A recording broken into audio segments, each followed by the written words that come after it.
काली। सभी हिंदू धर्म प्रेमी भाइयों बहनों को मेरा हृदयपूर्वक ओम काली। गांधी के मामले में अपशब्द बोलने के लिए मुझ पर FIR दर्ज हुई। मुझे उसका कोई पश्चाताप नहीं है। गांधी ने किया क्या है हिंदुओं के लिए?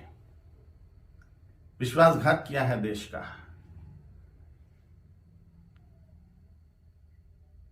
14 वोट प्रधानमंत्री पद के लिए सरदार वल्लभ भाई पटेल जी को थे और 1 वोट भी नेहरू को नहीं था, तो भी नेहरू को प्रधानमंत्री क्यों बनाया?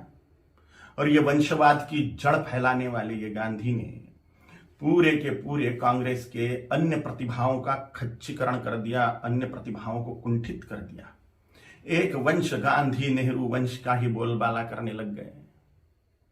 सरदार वल्लभ भाई पटेल के हाथ में अगर तब प्रधानमंत्री पद गया होता था तो भारत अभी सोने की चिड़िया बनता था, भारत अभी जगत गुरु होता था, भारत अभी चक्रवर्ती सम्राट होता था, अमेरिका से भी बड़ी पावर भारत बन जाता था। यह महान विश्वासघात भारत की जनता के साथ में गांधी ने किया, इसलिए मेरे हृदय में तिरस्कार है गांधी के प्रति। हिज हाइनेस श्रीमंत ज्योतिरादित्य सिंधिया जैसे महान प्रतिभाएं कांग्रेस में थी, है, लेकिन इस गांधी नेहरू वंशवाद के कारण उनको व्यवस्थित कार्य करने का मौका ही नहीं मिलता। इस वंशवाद के जनक गांधी हैं, इसलिए गांधी नेहरू खानदान के वंशवाद के जनक हैं, राष्ट्र के जनक नहीं, इसलिए राष्ट्रपिता नहीं है। मैं नहीं मानता, कोई माने उनकी इच्छा। दे दी हमें आजादी, बिना खड़क बिना ढाल, साबरमती के संत तूने कर दिया कमाल। ये गाना लिखने वाले को 100 जूते मारने चाहिए।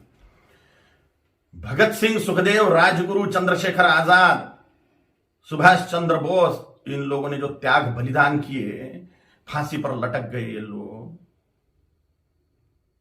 इन्होंने कुछ नहीं किया देश की आजादी के लिए, ऐसा इनका बोलना है ये गाना रचने वाले का। इतने सारे महान क्रांतिकारी, स्वतंत्रता सेनानी जिनको फांसी दी गई, उसमें 80% सिख लोग हैं, 20% अन्य क्रांतिकारी हैं। इन क्रांतिकारियों ने जो अपना त्याग बलिदान किया वह व्यर्थ मान लिया ये गाना रचने वाले ने, सारा का सारा श्रेय गांधी को दे दिया। एक लाठी खाई गांधी ने कभी? ये फांसी के फंदे पर झूल गए ये नौजवान, लेकिन इनको कोई श्रेय नहीं।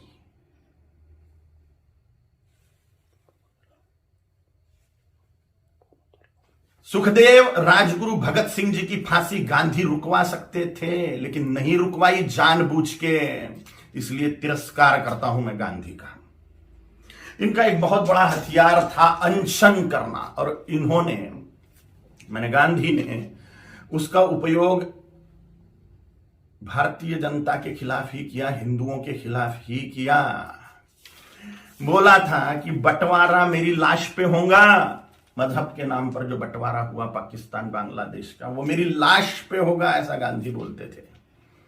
लेकिन जब बंटवारा हुआ तब गांधी जिंदा थे,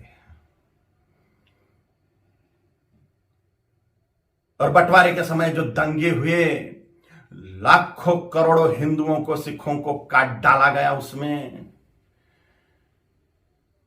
और लाखों करोड़ों हिंदुओं को मार के उनकी लाशें भेजी गई। लाखों हिंदुओं को, 27 लाख हिंदुओं को मार डाला गया एक ही दिन में, डायरेक्ट एक्शन डे के दिन, जिन्ना के द्वारा। और पाकिस्तान में से जो ट्रेनें आ रही थी वो लाशों से ही भरी हुई थी, महिलाओं के और पुरुषों के, बोरे के बोरे भर के महिलाओं के स्तन काट कर भेज रहे थे वहां के लोग। सामूहिक बलात्कार करी हुई महिलाएं, उनकी लाशें, उनके स्तन बोरों में भर के। और यहां गांधी अनशन कर रहे थे कि 55 करोड़ रुपए दो पाकिस्तान को। जब सिख लोगों ने दंगे से पीड़ित होकर कड़कड़ाती ठंड में मस्जिदों का आश्रय लिया, तो उसके लिए अनशन पे बैठ गए गांधी कि इनको मस्जिदों से बाहर निकालो, मुसलमानों को मस्जिदें सौंप दो। नफरत करता हूं मैं गांधी से, इसलिए भी पाकिस्तान बांग्लादेश को जोड़ने वाला कॉरिडोर मांग लिया मुसलमानों ने कि भारत को और खाया जाए। गजवाए हिंद के तहत भारत को मुसलमान बना दिया जाए। तो पाकिस्तान और बांग्लादेश को जोड़ने वाला कॉरिडोर, हजारों वर्ग किलोमीटर का कॉरिडोर, इसके लिए गांधी अनशन पे बैठने वाले थे। के शासन को वो दे देना पड़ता था और भारत फिर से बढ़ जाता था। स्वातंत्र वीर सावरकर जी ने गांधी के सामने जातीयवाद तोड़ने की बात कही कि वर्णवाद, ब्राह्मण क्षत्रिय वैश्य शूद्र, यह वर्णवाद और हजारों जातियों में बटा हुआ जातीयवाद, इसको तोड़ दो और हिंदुत्व की धर्म ध्वजा के नीचे सारे हिंदुओं को एक कर दो। तो गांधी ने इसके लिए ये बात नहीं मानी। ये मांग पूरी करने के लिए अनशन पे नहीं बैठे। उन्होंने कहा जैसा है वैसा रहने दो। डॉक्टर बाबा साहेब आंबेडकर जी ने बोला था कि संस्कृत को राष्ट्रभाषा करो, देश की भाषा संस्कृत होनी चाहिए। तो डॉक्टर बाबा साहेब आंबेडकर की बात को संसद में मनवाने के लिए अनशन पे नहीं बैठे। ये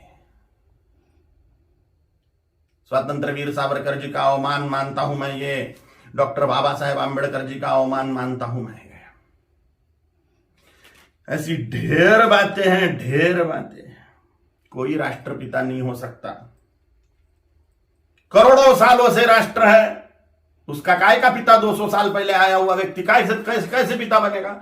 अगर पिता बनाना ही है, राष्ट्र का अनिवार्य है, तो छत्रपति शिवाजी महाराज को बनाना चाहिए, गुरु गोविंद सिंह जी महाराज को बनाना चाहिए, राणा प्रताप जी महाराज को बनाना चाहिए, आचार्य चाणक्य जी को बनाना चाहिए। और अभी के महापुरुषों को अगर बनाना है तो सरदार वल्लभ भाई पटेल जी को बनाना चाहिए, क्योंकि पूरे राष्ट्र कुल को एकत्रित करने वाले सरदार वल्लभ भाई पटेल हैं।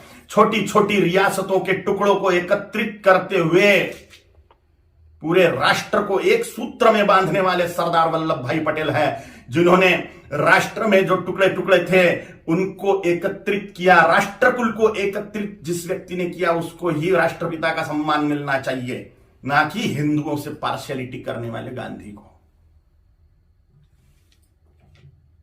अगर वो कॉरिडोर मिल जाता था पाकिस्तान बांग्लादेश को, तो हिंदुस्तान कब का मुसलमान बन चुका होता था। धन्यवाद है, कोटि कोटि धन्यवाद है महात्मा नाथुराम गोडसे जी को, उनके चरणों में साष्टांग नमस्कार है मेरा कि उन्होंने अपना बलिदान देके हिंदुस्तान को मुसलमान बनने से बचा लिया। गजवाए हिंद फेल कर दिया महात्मा नाथुराम गोडसे जी ने। कोटि कोटि धन्यवाद है उनको। महात्मा गांधी नहीं, महात्मा नाथुराम जी गोडसे हैं। और अगर सच बोलने की सजा मृत्यु है तो स्वीकार है। छत्रपति शिवाजी महाराज जी ने, छत्रपति संभाजी महाराज जी ने, गुरु गोविंद सिंह जी महाराज जी ने, राणा प्रताप जी महाराज जी ने अपने पूरे कुल का बलिदान कर दिया हिंदुत्व बचाने के लिए। तो मेरे जैसे तुच्छ जंतुओं का जी के फायदा भी क्या है? अगर धर्म के लिए हम बलिदान नहीं हो सकते तो मर जाए मेरे जैसे करोड़ों कालीचरण, हिंदुत्व को बचाने के लिए, धर्म को बचाने के लिए, सनातन हिंदू धर्म की रक्षा के लिए तैयार है हम मृत्यु दंड को पाने के लिए। ओम काली।